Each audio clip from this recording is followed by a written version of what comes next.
Hey best friends, welcome to the end of the never-ending week 3 of Buy With Help. Sorry I didn't get a video up on Friday. I really meant to, but I hit kind of a rough patch Friday evening, so I didn't really feel up to doing a video. But anyway, I really wanted to get one up by the end of the weekend, so it's Sunday night, and here it is. You can count on me like 1, 2, 3, I'll be there. And I know when I need it, I can count on you like 4, 3, 2, and you'll be there. 'Cause that's what friends are supposed to do, oh yeah. The theme this week has been about what music we're listening to lately, and when I found that out, I thought, I haven't been listening to a whole lot of new music, but I have been rediscovering lots of old music, such as Rilo Kiley, for example. And then Katie went and stole that plan from me, so yes, Katie, I do like Rilo Kiley, and good job reading my mind, I guess. Portions for Foxes is in Rock Band 3, which we just got. So we've been playing that a lot lately, and I've been listening to them again as a result, because they're great. But other than that, my new music library is pretty lacking, so if you guys have any other recommendations other than what you mentioned in your videos, let me know, because I always like new music. What I have been listening to a lot lately is audiobooks. Which is good for when I'm commuting on the train or driving to school, because I get car sick really easily when I read in a car or on the train. So for the past couple months, I've been slowly rereading Harry Potter on audiobook. I'm finally on the 5th book. I just get distracted really easily, so it's taken me quite a while to get to where I am. But this week also, I worked an event at the bookstore with David Sedaris. He has a new book out, which is why we had an event with him, but I found out that evening at the event that he did, whoa, that's really close, sorry, the introduction for this year's Best American Non-Required Reading, which I buy every year anyway. I read the intro while I was in line to get him to sign it. The intro itself talks about poetry and also about audiobooks, and I just wanted to read this line to you because it made me smile, and it made me want to bring up audiobooks as part of the music theme. Before going further, I need to identify myself as an audiophile. There are those who dismiss the idea of listening to literature, who feel that it doesn't count the way that reading does, and it's true they're different sensations. When sitting on the sofa and reading with my eyes, I enter the world of the book. When listening, on the other hand, the book comes into my world, the place where I iron clothes, defrost the freezer, and break up firewood with an axe.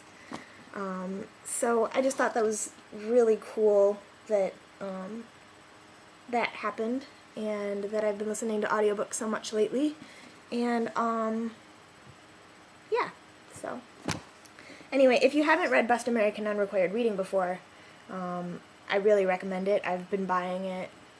This is the 4th one that I've bought. It's really cool. They have some poetry and short fiction in it, comics. Whoa, I'm like not doing the camera so well here. And then the first part of it is really weird stuff, like, let's see, Best American Lawsuits, Best American New Band Names, which I think happens almost every time they do it, if not every time. And also Best American Overqualified Cover Letters, which is written by Joey Como. I guess it doesn't really show you anything. Who does A Softer World, which is a cool webcomic. So, and then speaking of webcomics, last weekend we went to New England Webcomics Weekend, which is where I got this very stylish hat from David Willis, who does a comic called Dumbing of Age, and also probably my very favorite webcomic, which is Short Packed. But my hat is extra exciting because the character who wears it in Dumbing of Age is named Dena. And even though it's spelled differently from mine, it's pretty exciting because nobody's named Dena except for me. So I had to buy the hat, and I love it. I basically want to wear it all the time because it is a dinosaur. So that was lots of super extra nerdy fun, and I'm really glad we went, even though there's a lot to do in terms of school and everything else. especially with the end of the semester approaching. I'm actually procrastinating on homework right now.